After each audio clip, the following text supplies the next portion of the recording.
Now that we're past the OHL priority selection, now we kind of shift our focus a little bit to the NHL entry draft, which takes place at the end of June. And scouts from all 32 National Hockey League teams have been going across the Canadian Hockey League looking at the potential talent, which will be named at that draft, which is taking place at the Sphere in Las Vegas. So it's going to be quite the show down there.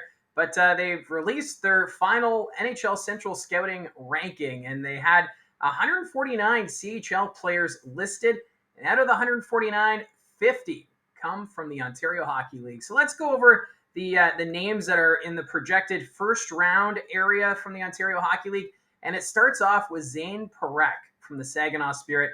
Parekh and Sam Dickinson, those two have been the top two names coming from the Ontario Hockey League since the preseason ranking, which was released back at the end of September, if I'm correct. But Zane Parekh, he's been having an outstanding season. Of course, his offensive talents full display with the Saginaw Spirit, who are ready to host the Memorial Cup in about 5 weeks' time. And for NHL Central Scouting, they have Zane Parekh fifth overall out of the list. And it's great to see the OHL well represented. There's actually the other defenseman that I just talked about, Sam Dickinson. He's also in the top 10 of this final ranking. He's right now sitting seventh. And of course, Sam Dickinson, a member of the London Knights.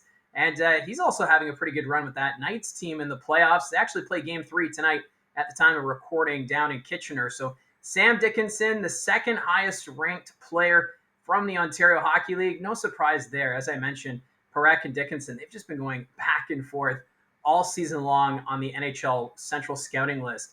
And then you have to go down a little bit, and you find Beckett Seneca from the Oshawa Generals. So he's third from the Ontario Hockey League, 13th overall. Beckett Seneca, I got to see him firsthand during the first round of the playoffs against the Barrie Colts, and my, oh my, does he have some elite talent. It's no surprise that he's the highest rated forward coming out of the Ontario Hockey League. He's got some great hands. We saw it in the overtime in game number 4 against the Barrie Colts. He had that breakaway and was hauled down, but actually, no, that was a different situation. Beckett Seneca in overtime got a breakaway and was able to put it top shelf on Sam Hillebrandt. So Beckett Seneca, great hands. He's going to do quite well at the National Hockey League level. That's just the question is, does he come back to junior next year, or does he stick around in the OHL or in the NHL? All depends on who picks him, but I think he comes back to the OHL in Oshawa. They're right now in the thick of it against the Ottawa 67s in their playoff matchup, but Beckett Seneca, he's going to be a big piece for Oshawa even next season as the Generals look to compete again for top spot in the Eastern Conference. After Beckett Seneca, we have Liam Greentree at 14th overall. Greentree, of course, a member of the Windsor Spitfires. A disappointing season for Windsor, but I think there's some high hopes with Windsor going into next year. And of course, they just drafted Ethan Belchet's first overall in the OHL priority selection. So putting Belchet's and Greentree on the same line, or on the same roster, rather, things are looking up. And for Liam Greentree, a ton of fun to watch. He is a pretty crafty forward, and it's great to see him also being recognized on the Central Scouting list. And he's actually been there since the start of the year, so he hasn't really moved up too much, but he also hasn't dropped off. So Liam Greentree, the 4th highest rated player coming to the OHL at this point. After that, Merrick Van Acker. Boy, oh boy, has he been climbing up the rankings. Van Acker of the Brantford Bulldogs, he comes in 17th overall. He's the 5th player listed from the OHL, the 3rd forward. Merrick Van Acker, a great player for that team, really helping Brantford late in the season. They were dealing with some key injuries to their lineup.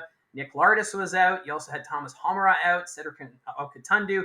The list goes on, but for Van Acker, he showed no signs of giving up. He put an effort night in, night out, and he'll be a good fit on a National Hockey League team, and it's great to see him continue to climb the rankings. I think at the preseason, he was about 2nd or 3rd round projection, and now looks like Merrick Van Acker could hear his name in the first round at the NHL entry draft. After Van Acker, we have Jet Luchenko. He comes in 20th overall from the Guelph Storm. Luchenko, he led the team in scoring this year, the Guelph Storm. Obviously, scoring was a bit of an issue with the Guelph Storm this season, but Jet Luchenko still found a way to find the back of the net, and he's been rewarded as he's another one of those players that's been climbing the rankings steadily. Because back at the preseason, I think we only had about 5 players who were actually listed in the first round, that projection back in the preseason. So a few more players have cracked the first round projection, and That includes Jet Lutsenko from the Guelph Storm. After that, we have Sam O'Reilly from the London Knights. He's at number 24 overall. The London Knights, of course, having that great run. Sam Dickinson, another member of the London Knights. So that's two London Knight players who've made the first round projection from NHL Central Scouting. So O'Reilly had a really good season there. And right behind him from the Barrie Colts, Cole Beaudoin. He's another player that's been climbing steadily. We had him on a couple times here on the channel doing interviews with Cole Beaudoin. Great player to talk to. And it's just, he's really level-headed. And he's a player that if he knows that there's an area to work on, he gets right down to it. And Cole Beaudoin being rewarded for his efforts. He had a strong off-season, worked on a lot of off-ice things with training. And then coming into this season, he's turned into quite the power forward. And it's going to be fascinating to see where he goes from here. Because at the start of the season, he was a late second-round projection. And now it looks like he could be a late to mid first-round projection for the NHL Draft coming up. So a great job there, Cole Beaudoin, making it on the NHL Central Scouting list at number 25. And that wraps it up for the first round projections. After that, you do have Ben Danford. He's listed at number 35 from the Oshawa Generals. Danford having a really good season himself. Henry Muse, though, he's dropped off a bit. He's right now ranked 37th. Muse was one of those players that was about 15th or so, I believe, at the preseason ranking, but he's kind of fallen off. Having a little bit of a challenging run with the Ottawa 67s, trying to find that consistency. He's still a really good player. And he will get drafted at the end of June, but he's fallen off on the rankings.